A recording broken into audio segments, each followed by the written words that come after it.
Shalom, selamat pagi, salam sukacita bagi kita jemaat yang dikasihi Tuhan Yesus Kristus. Pada pagi hari ini saya mengajak kita semua untuk memuji Tuhan sebelum memulai aktivitas kita. Namun sebelum mendengar firman Tuhan, ada baiknya kita berdoa. Kami puji dan kami sembah Engkau Tuhan di tempat yang kudus dan yang mulia, buat segala penyertaan dan berkat Tuhan di pagi yang indah ini yang memperkenankan kami untuk kembali melakukan aktivitas kehidupan kami. Namun kami yakin dan percaya sebelum kami memulai segala apa yang akan kami laksanakan, kiranya Tuhan memberkati kami melalui firman. Dalam Kristus Yesus kami berdoa dan mengucap syukur. Amin. Bapak, Ibu, Saudara-saudara dimanapun kita berada, dengan sukacita marilah kita menyambut firman Tuhan menjadi renungan hari ini, Kamis 17 Juni 2021, yang tertulis di dalam Amsal pasal 14 ayat 34. Saya akan bacakan untuk kita. Kebenaran meninggikan derajat bangsa, tetapi dosa adalah noda bangsa.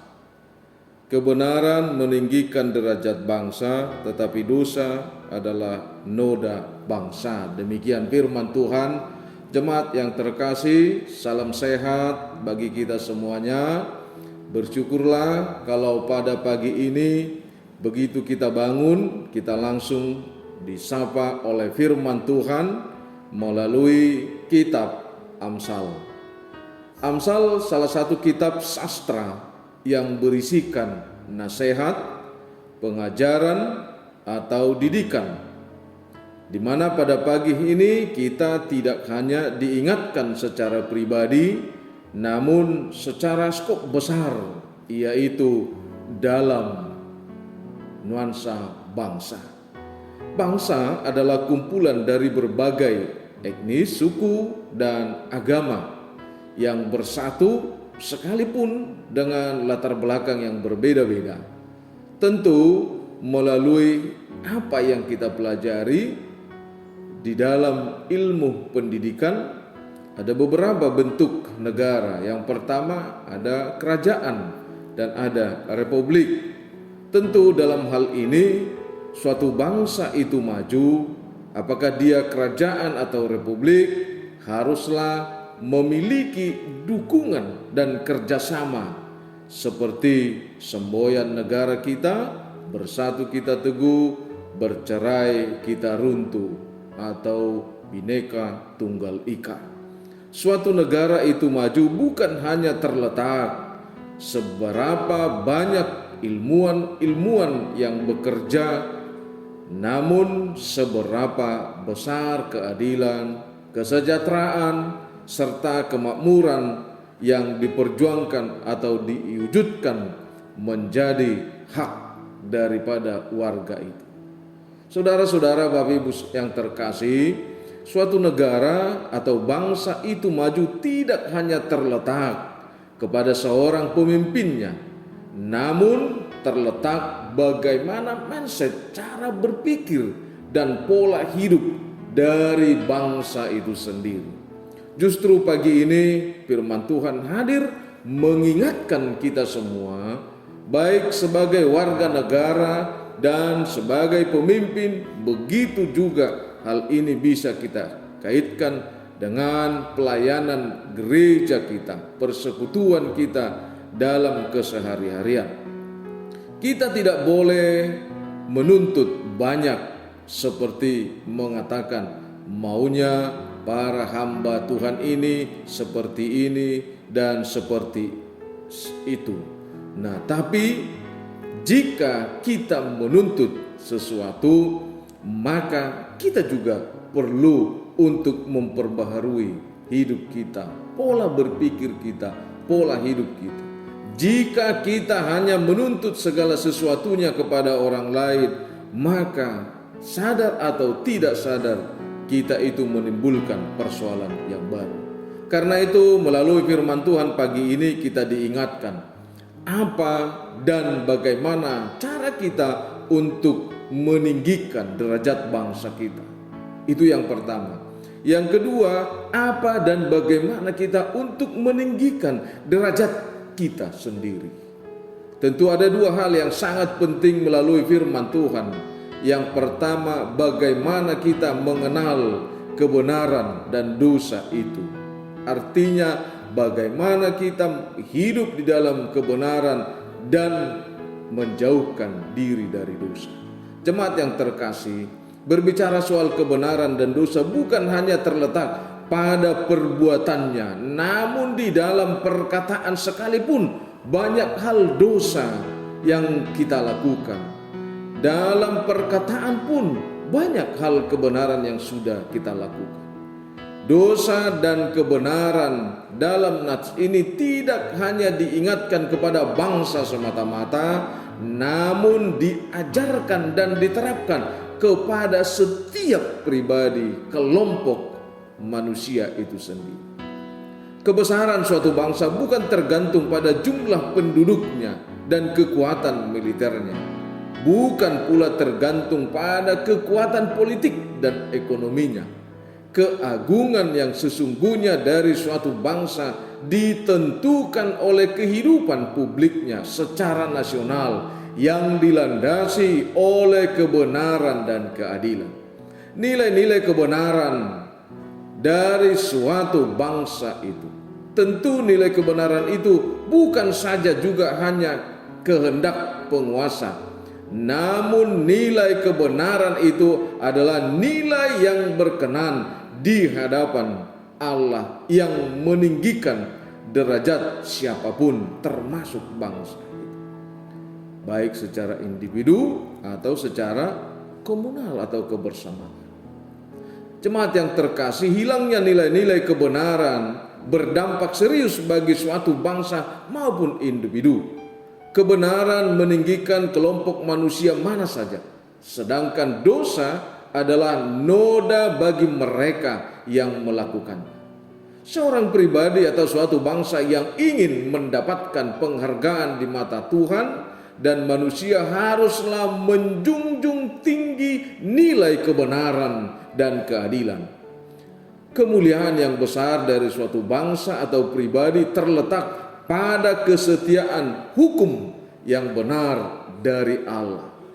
Jika Anda ingin hidup dalam kemuliaan, hiduplah dalam kebenaran. Jika Anda ingin hidup di dalam kemuliaan, maka Anda harus hidup di dalam kebenaran. Melalui firman Tuhan pada pagi ini, Bapak Ibu, saudara-saudara, semakin jelas bagi kita bahwa yang dimaksud hanya ada dua gambaran sifat dan sikap manusia itu. Satu, bijaksana. Yang kedua, bodoh atau bebal. Orang bodoh yang dimaksud oleh Amsal bukanlah bodoh secara ilmu pengetahuan. Justru mereka berpikir pintar dan punya pengetahuan, tetapi hatinya beban. Itu yang mau diingatkan oleh kitab Amsal. Dia tidak melihat kebodohan itu dari sisi ilmu pengetahuan, tetapi dia mengingatkan kita bahwa orang-orang yang pintar itu banyak hidupnya yang tertutup dengan kebenaran sehingga mereka menjadi orang-orang yang bebal. Bebal itu berarti mereka sudah tumpul terhadap kebenaran. Mereka jelas tahu, tapi hati mereka sudah tidak peka dan mereka meremehkan kebenaran itu sendiri. Bapak, Ibu, saudara-saudara, ini kata Amsal merupakan aib atau noda bangsa.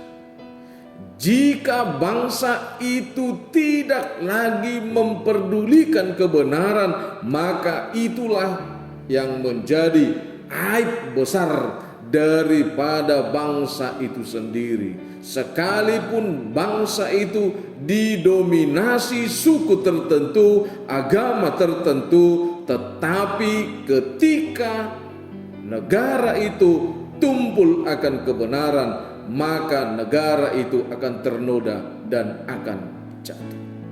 Bapak, Ibu, saudara-saudara, berawal dari kebebalan, maka hal ini akan merusak dan menodai kehidupan bangsa itu sendiri dan kehidupan kita sendiri.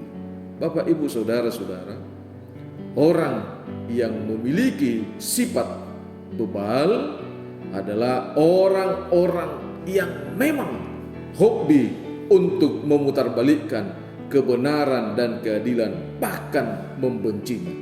Oleh karena itu, Bapak, Ibu, saudara-saudara, Amsal Salomo ingin mengatakan hanya kebenaranlah yang meninggikan derajat bangsa. Hanya kebenaranlah yang meninggikan derajat seorang individu, seorang manusia itu sendiri. Dan hanya kebenaran itulah yang membukakan hati daripada setiap manusia itu untuk menghilangkan hidup keegoannya. Karena itu, Bapak, Ibu, saudara-saudara, bangsa kita saat ini kehilangan kebenaran itu. Dan yang kita lihat, keegoisanlah yang tumbuh subur dan berkembang biak. Kebenaran menjadi barang yang langka saat ini. Keadilan menjadi barang yang langka saat ini. Kebenaran menjadi barang yang rongsok dalam kehidupan kita. Karena apa? Ada banyak rekayasa-rekayasa yang terjadi. Ada banyak pemutarbalikan kebenaran-kebenaran yang terjadi. Ada perampasan hak-hak yang terjadi. Namun, Bapak, Ibu, saudara-saudara, hukum dan keadilan saat ini menjadi komoditas yang bisa diperjualbelikan. Bagaimana? Apa dan tanggung jawab kita? Bapak, Ibu, saudara-saudara, bangsa kita saat ini membutuhkan adanya pahlawan-pahlawan kebenaran, adanya pahlawan-pahlawan keadilan yang tumbuh di mana-mana, yang bekerja untuk membangun dan membentuk kembali pribadi rakyat kita. Tidak hanya bangsa. Mari kita mulai dari hal yang kecil, dari pribadi kita, dari keluarga kita, dari persekutuan kita, dari gereja kita, bagaimana kita membangun kebenaran itu, membangun keadilan itu tanpa melihat kesalahan orang lain, tapi bagaimana kita mampu menasehati orang lain untuk sama-sama hidup di dalam kebenaran. Karena apapun kehidupan kita, setiap warga gereja kita sama-sama mempunyai hak untuk hidup di dalam kebenaran.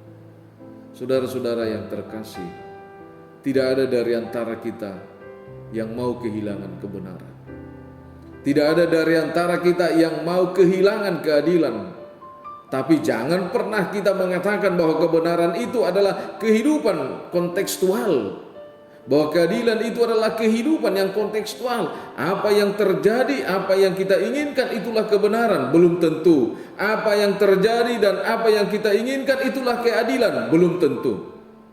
Namun, kebenaran itu hanya ada di dalam Tuhan. Karena itu, Bapak, Ibu, Saudara, hanya orang benarlah dan hanya orang-orang yang percaya kepada Kristuslah yang hidup di dalam kebenaran dan membenci dosa. Hanya orang-orang yang benarlah dan hanya orang-orang yang percaya kepada Kristuslah yang hidup dalam kebenaran dan yang membenci dosa. Ingat, darah Kristus telah meninggikan derajat hidupmu. Amin. Selamat beraktivitas. Kita berdoa. Segala puji syukur bagimu Allah Bapa yang bertahta di dalam kerajaan sorga. Buat penyertaan-Mu Tuhan pada pagi hari ini, buat setiap jemaat-Mu dimanapun mereka berada Tuhan. Sukacita yang mereka terima, yang kami terima pada pagi hari ini adalah mengingatkan kami akan kasih setia Tuhan untuk memperkenankan kami kembali melakukan aktivitas kami. Tolong kami Tuhan, bimbing setiap jemaat-Mu, berikan kepada kami kesehatan, berikan kepada kami sukacita dan kebijaksanaan dalam melaksanakan setiap aktivitas kami. Terima kasih Tuhan, kami berdoa buat bangsa dan negara kami ini. Apapun yang terjadi Tuhan di tengah-tengah negara kami ini, biarlah Tuhan yang memakai pemimpin negara kami ini untuk menjalankan keadilan dan kebenaran itu di tengah-tengah bangsa dan negara kami, supaya kami setiap warga negara hidup di dalam kebenaran dan keadilan. Terima kasih Bapa di sorga. Kami juga berdoa buat setiap jemaat-Mu yang pada saat ini Tuhan, yang merindukan sukacita di tengah-tengah kehidupan mereka ketika mereka menghadapi pergumulan dan persoalan hidup. Mari Tuhan, tolong mereka. Jika mereka pada saat ini dalam keadaan sakit, tolong Tuhan, angkat, urapi dan balut mereka. Angkat penyakit yang ada dalam tubuhnya, berkati para medis dan dokter, berkati obat yang dia makan. Kami juga berdoa Tuhan buat gereja-Mu HKBP. Tuhan telah pakai dan hadirkan gereja-Mu di tengah-tengah dunia ini. Biarlah kuasa Tuhan yang memperkenankan gereja-Mu selalu bertumbuh untuk menerangi kegelapan. Berkati pemimpin gereja-Mu, dari pimpinan yang tertinggi, Purus sampai dengan para pelayan di tingkat pos pelayanan, dan begitu juga Tuhan pelayanan untuk jemaat. Kami berdoa juga buat rencana dan program gereja-Mu HKBP Surabaya ini. Biarlah Tuhan yang memberikan sukacita bagi jemaat. Dengarlah doa kami ini yang kami panjatkan hanya di dalam nama-Mu Tuhan Yesus Kristus Juru Selamat kami yang hidup. Anugerah Tuhan kita, kasih setia Allah Bapa, persekutuan Roh Kudus memberkati kita. Amin. Bapak Ibu Saudara-saudara, kita telah mendengarkan firman Tuhan. Kami atas nama para pelayan HKBP Surabaya mengatakan selamat beraktivitas, salam sehat, jangan lupa berdoa dan bersukacita dalam Tuhan. Horas.